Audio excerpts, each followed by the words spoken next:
Habari Gani, y'all. I am Chanda Branch, mommy caster, founder, and cultural creative of Modern Black Mommy, where I energize Black women in every phase of motherhood around their parenting choices, challenges, and experiences so we can redefine the task of raising Black children who are safe, happy, healthy, and whole.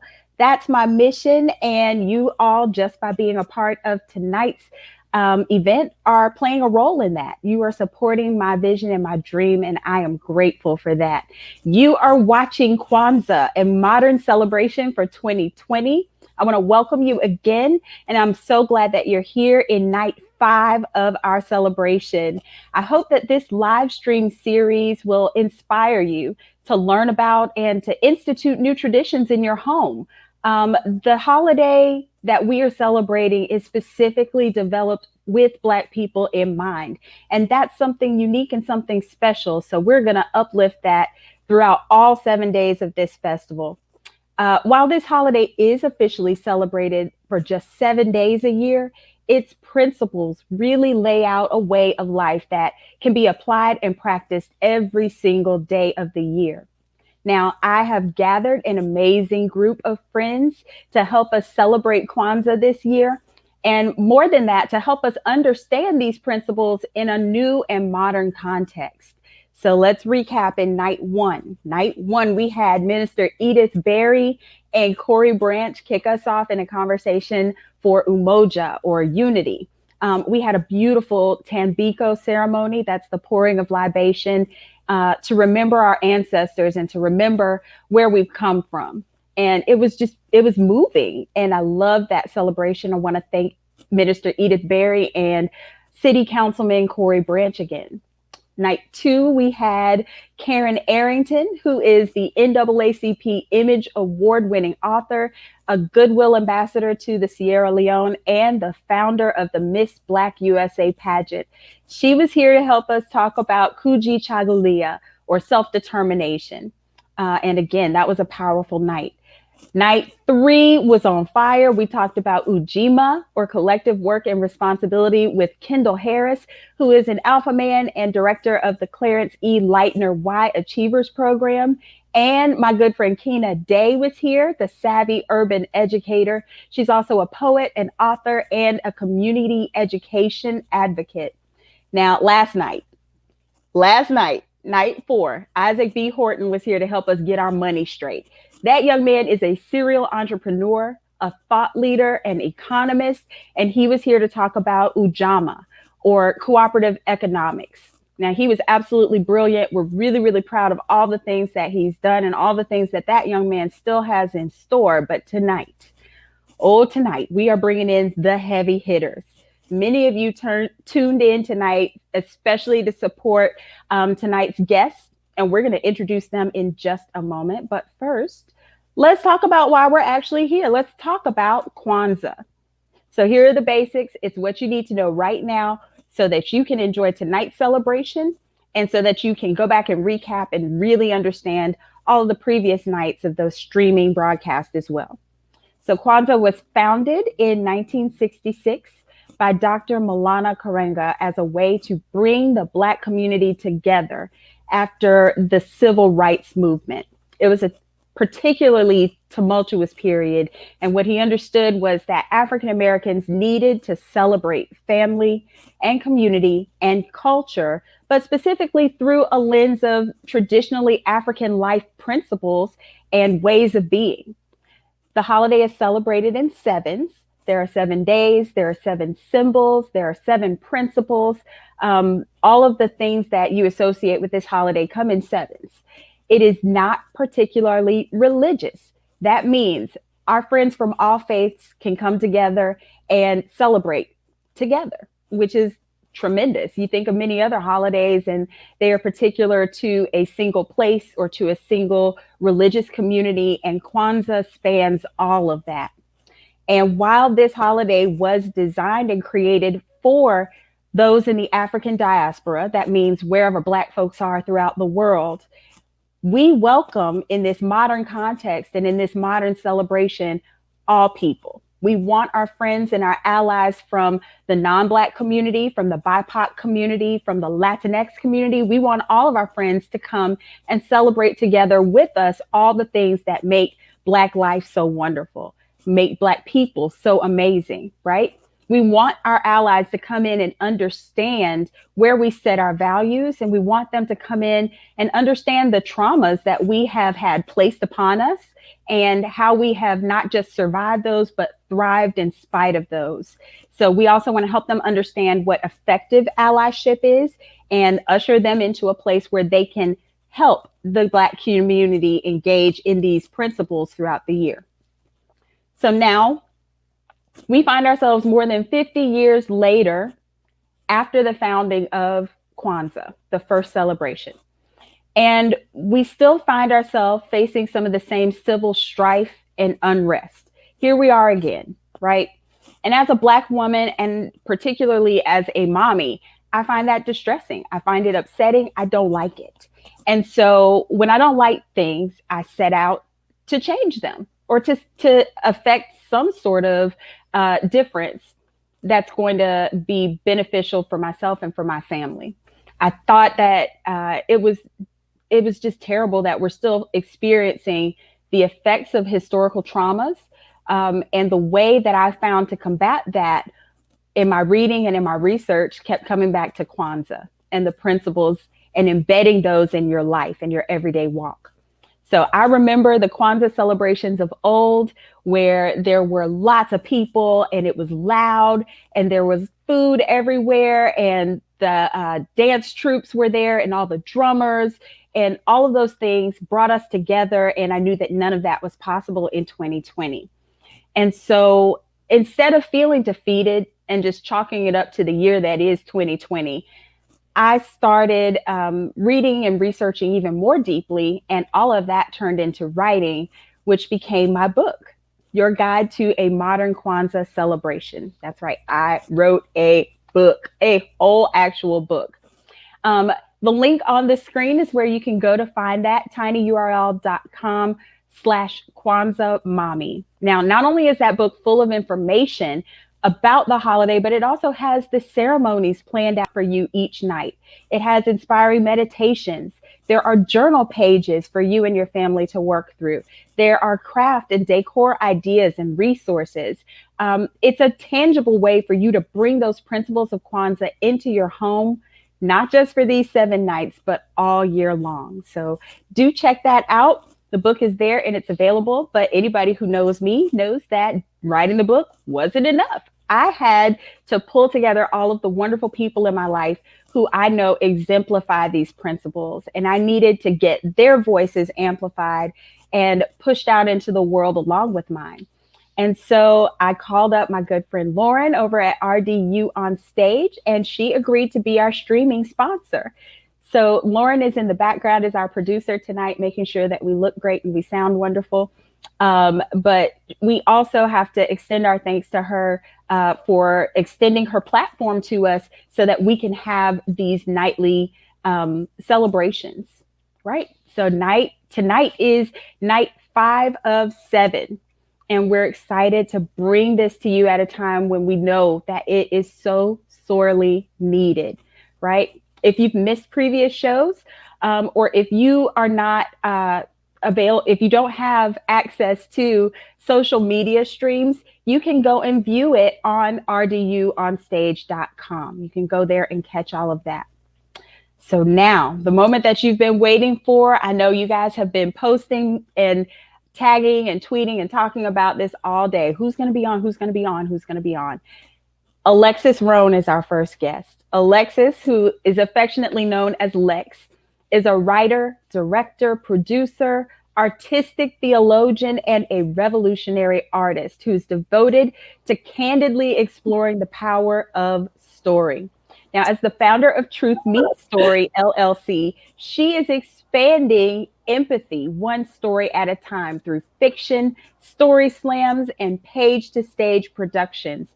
Passionately committed to truth-telling, Lexi offers a compelling voice to people looking for authenticity and transparency with over 20 years experience working in private corporate sector, customizing workshops and branded events, and coaching creative and true first person storytellers for live events.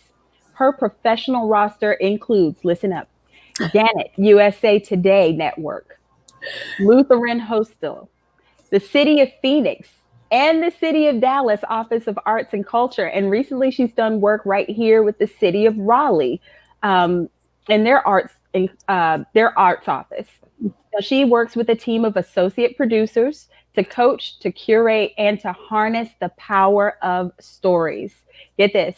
Lex holds a Master of Arts in Theology from Fuller Theological Seminary in Pasadena, California, and a Bachelor of Journalism and Public Relations from the University of Texas at Austin. This sister is no joke. She is my friend, and I want everybody to know that right now. Let's welcome and thank you for coming to celebrate Kwanzaa with me. Oh my God. Listen, you were reading that bio. I was like, oh, I want to be friends with her.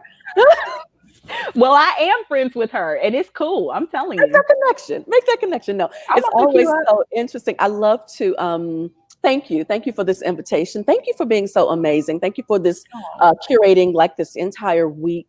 Actually, today is day 5, but like all of the 4 previous days, you have had some serious, amazing heavy hitters.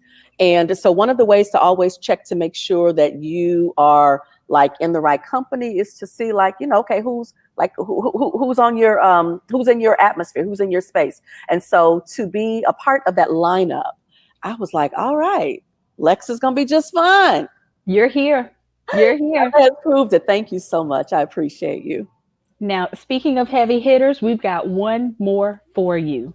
Ladies and gentlemen, please welcome Dr. Everett B. Ward, the 35th General President of Alpha Phi Alpha Fraternity Incorporated, and a respected and transformational leader with more than 30 years of national and statewide leadership experience. Dr. Ward served as the 11th president of his family alma mater, St. Augustine's University in Raleigh, North Carolina, prior to his retirement in 2019. And he was the 3rd alumnus to hold that distinction. As a dedicated servant leader in the community, Dr. Ward serves on several national, regional, and statewide boards to advance opportunities for citizens throughout the nation. He is a former member of the Democratic National Committee, where he served as vice chairman of the DNC Black Caucus. Now, in 1989, Dr. Ward made history by becoming the first African American to serve as executive director of the North Carolina Democratic Party. Now, he is also the recipient of the Order of the Longleaf Pine, which is the highest and most prestigious award given to a North Carolina citizen by Governor Roy Cooper. Welcome, Dr. Ward. Well, thank you. Thank you. It's a pleasure to be here. I am so looking forward to this evening, and I join Alexis in congratulating you on creating this forum so we can celebrate Kwanzaa, the 7 principles, and to really, as you have so eloquently said, have this celebration continue throughout the year. And so I am honored to be here. I am truly honored. Yes. I'm so glad. So I'm going to invite both of you to join me for our candle lighting ceremony tonight. Okay. There's not much for you to do, but we are going to introduce tonight's principle. Remember, my Kinara is a modern, family-friendly, child-safe Kinara. And so for those of you who do not have a traditional one, don't feel bad. Don't feel bad at all. Join in the celebration with your tea lights, your votives, your LED battery-operated candles. Do it the way that you are able to embrace it. That's one of the critical components that I touch on in the book. We have to modernize the celebration, and we have to embrace it in the way that fits our families right now, today, right?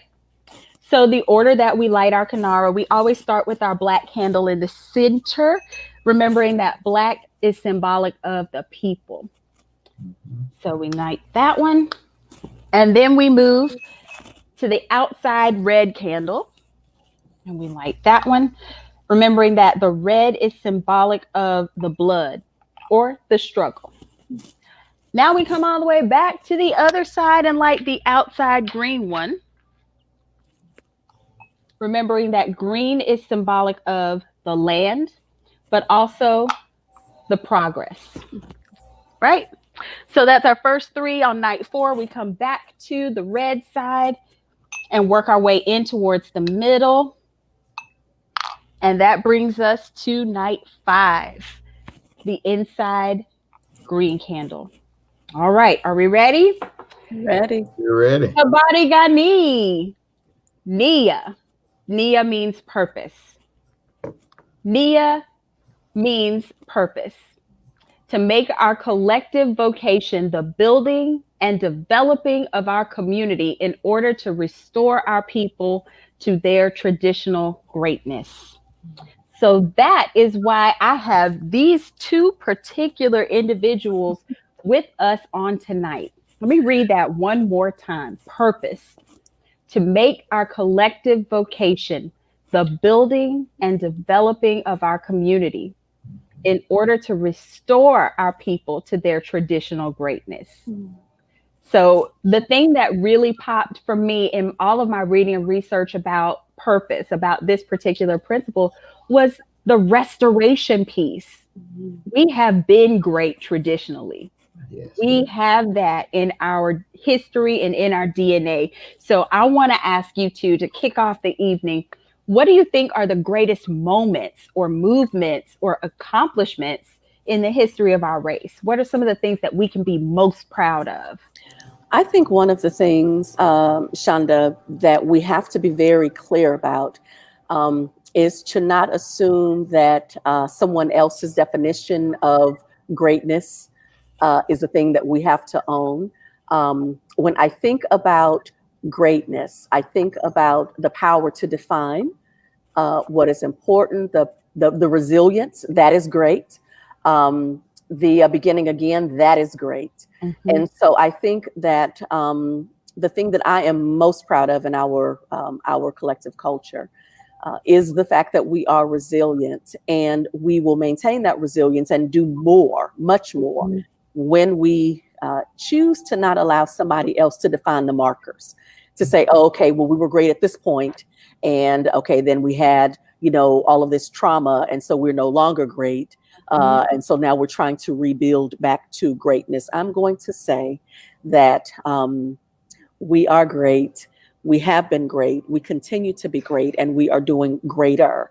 I am committed to walking in a way that Carly is going to say, Auntie Lex did XYZ, so on and so forth. So this is not me being less than, and then Carly is going to be great. This is Carly saying, hey, listen, I am great because I have been able to watch, to model greatness, and Auntie Lex and Mommy and all of her other community aunties do amazing things. So I would say I would start there, that we are great and we have been. We just have to not allow somebody else to set the markers.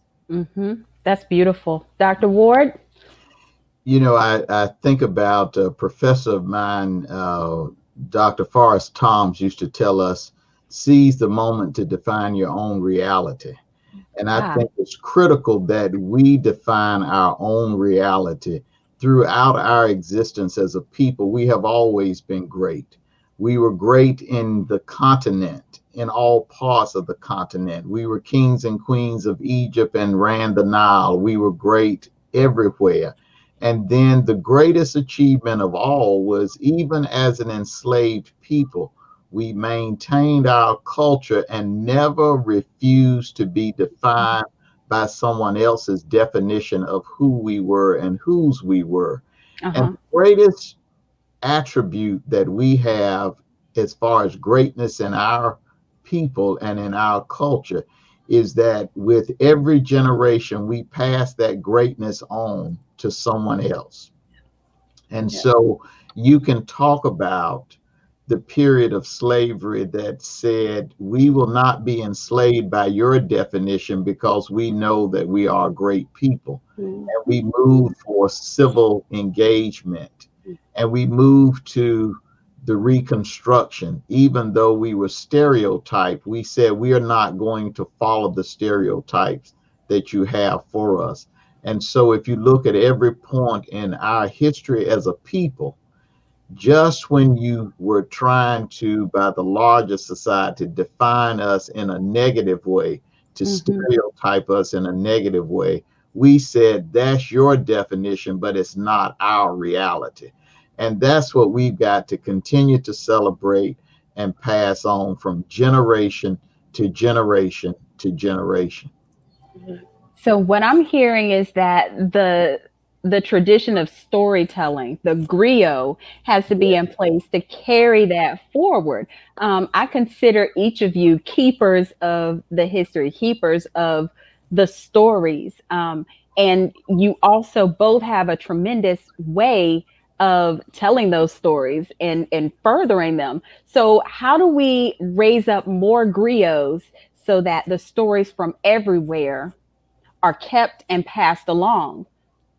Thank you for saying. Thank you for that question. Because one of the things that I am annoyed by is when people assume that the responsibility of the story and passing the story, like what stories get told, is codified to a select few. The reality is that we all have a story, and we all have a responsibility to share that story and to contribute what I call our verse to the universe, to the meta narrative that is yet unfolding. And we all have a responsibility to share our particular experience. Because there are some spaces and some places where I have been, and those places are important. They have given me incredible life lessons that are good for the world.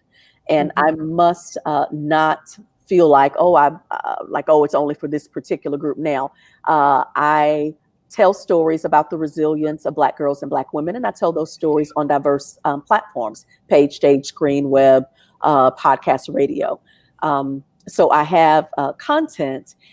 And I recognize that my particular subject matter is a universal story, and it helps others to be able to see, to navigate the solutions. We all have those solutions, and those solutions are best communicated in stories. And so my part, I guess, in helping others to understand that is to, particularly in our community, for people who have allowed others to decide like what stories are important, or even whether or not they are important. I am the person who helps to dismantle the guilt and the shame about where people have been, or the whole idea of like somehow my story matters less than others.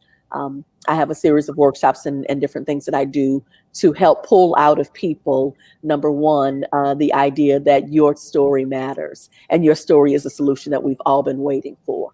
But if you are ashamed, then as an artistic theologian, I have worked, extensively with people to help unmask that shame. Because listen, you carry in our solutions. That's critical. I certainly agree with everything Alexis has said.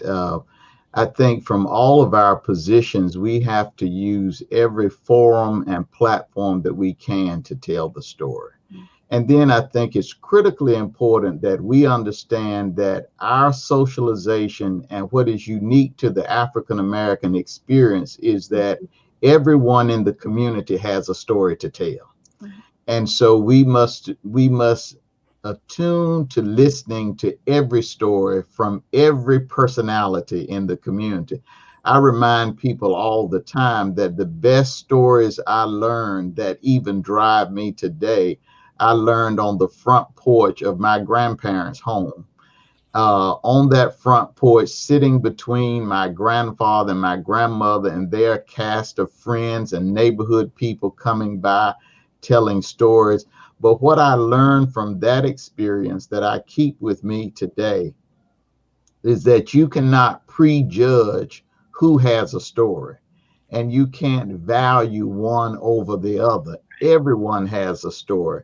I remember so vividly my grandmother telling me the story of her brother, which would have been my great uncle that I never met, went to St. Augustine's with no money. And he was admitted to the school, worked on the campus, attended the school based on labor. But he was afforded an opportunity and helped build St. Agnes Hospital. But who would have known that his great nephews and nieces would have been born in that hospital, and that his great nephew would one day become the president of that institution? Now, if my grandmother had not told me that story, or the stories of the Great Depression and how the community, the Black community, came together and looked after each other, these are the stories of World War One and World War II that were told by Black soldiers. So when people try to tell me about patriotism as if it belongs to one segment of society, I can say very vividly, I remember the stories of my uncle being in Vietnam and my uncle being a photographer in Korea. So patriotism does not belong to one segment of society. And so now we've got to tell the next generation the story of the Tuskegee Airmen. We've got to tell the story of Charles Hamilton Houston and Thurgood Marshall. We've got to tell stories of local citizens. And here in Raleigh, I was fortunate to be chairman of a project that ultimately resulted in a book entitled Culture Town, where we spent 7 years collecting oral histories based on 7 defined Black neighborhoods, many of whom don't exist now: Smoky Hollow, Fourth Ward, College Park.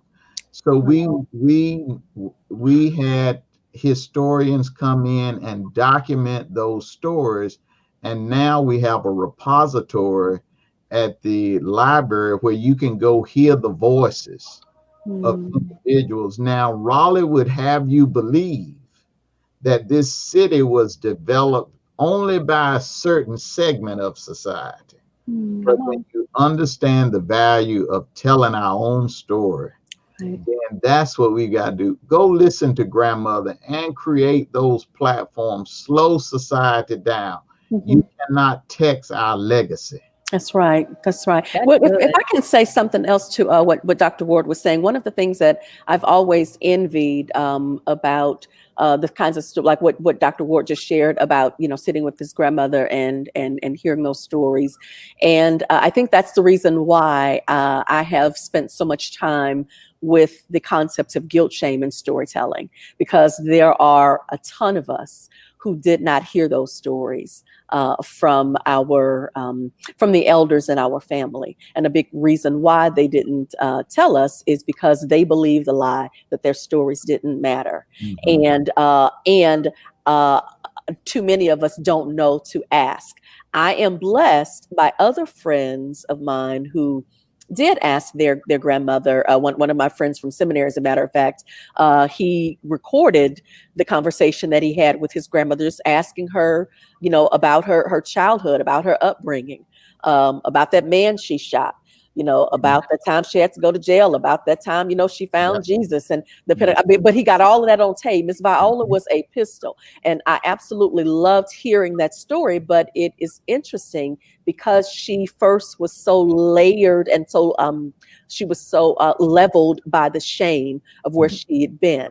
She did not offer it. He did not have the experience of sitting at her knees and hearing those stories coming up. But when he asked, enough time had passed, and she was willing to say. So I would say to anyone who is in the audience, if you, like me, did not grow up hearing these stories, if you have the elders in your family with you, go to the house, tape recorder, sit there, ask them to tell you where they've been, and take that in, and then make a pattern of sharing, with the next generation of where we've come from as well.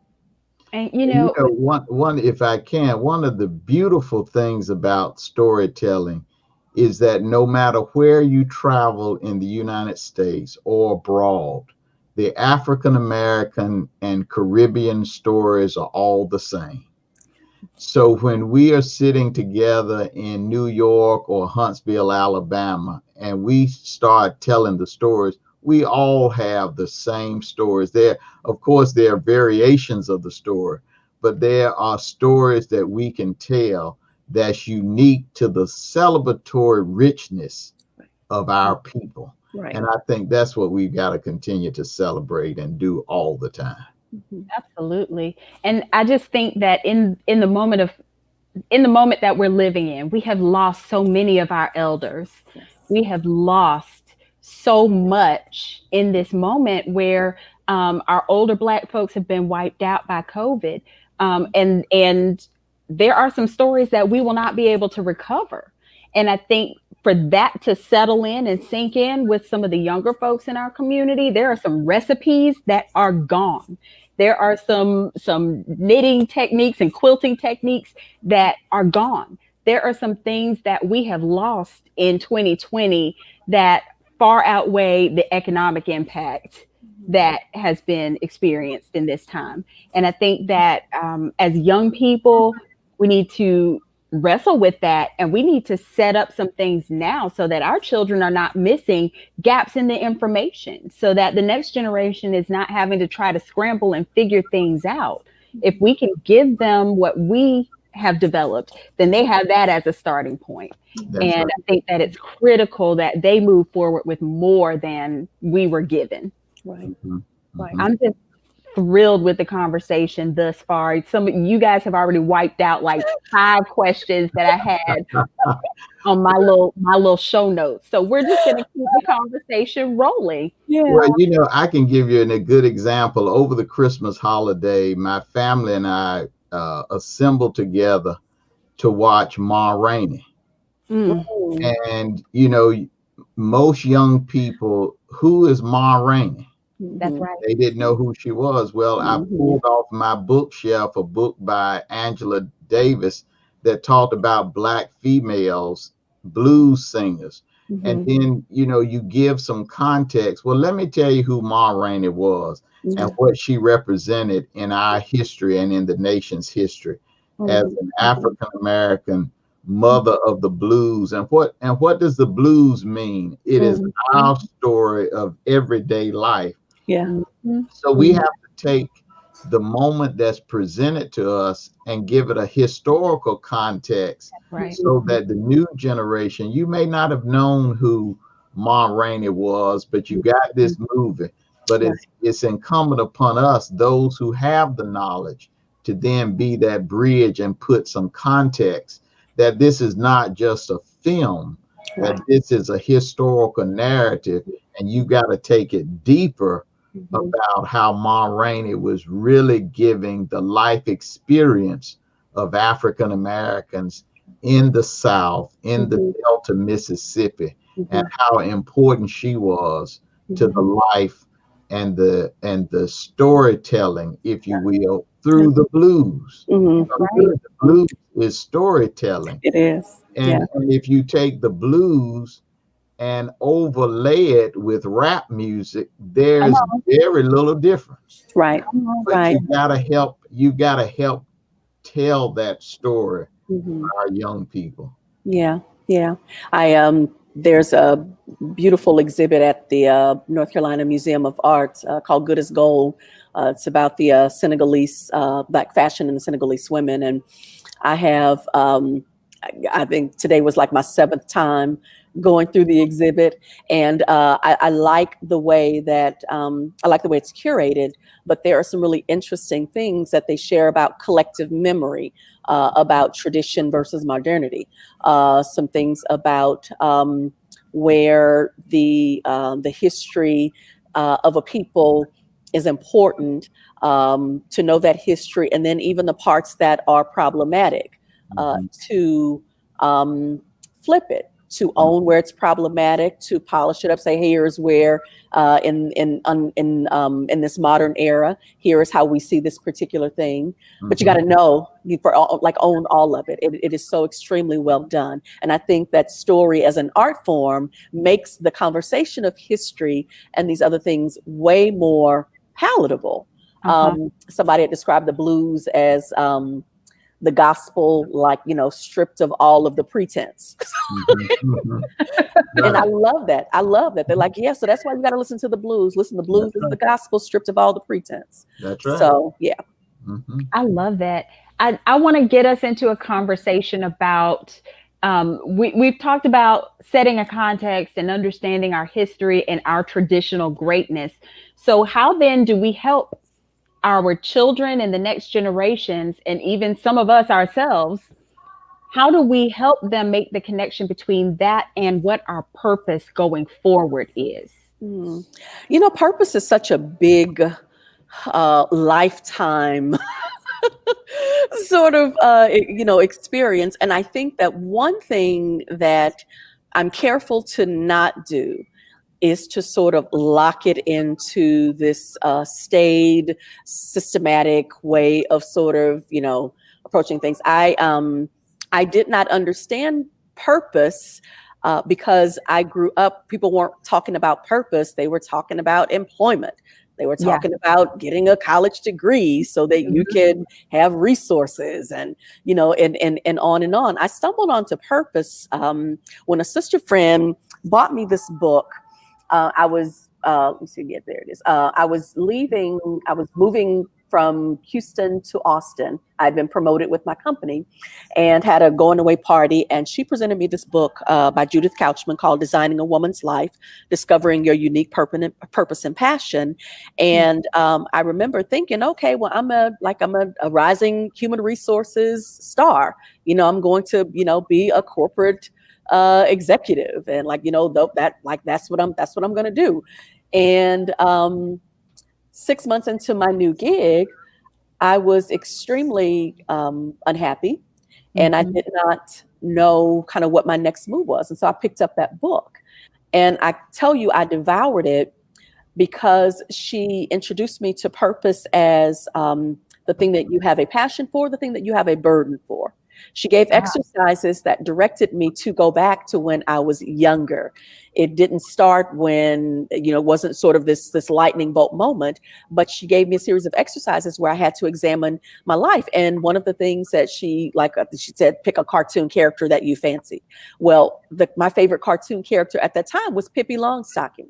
I Uh-huh. love that she was a little girl who wild hair, boots. She had a trunk full of gold, Yep. and Yep. she went around the world just having adventures and doing them on her, just kind of on her own thing. Yep. That was the thing that I knew that somehow my purpose was going to be something that was way more free flowing than the corporate thing.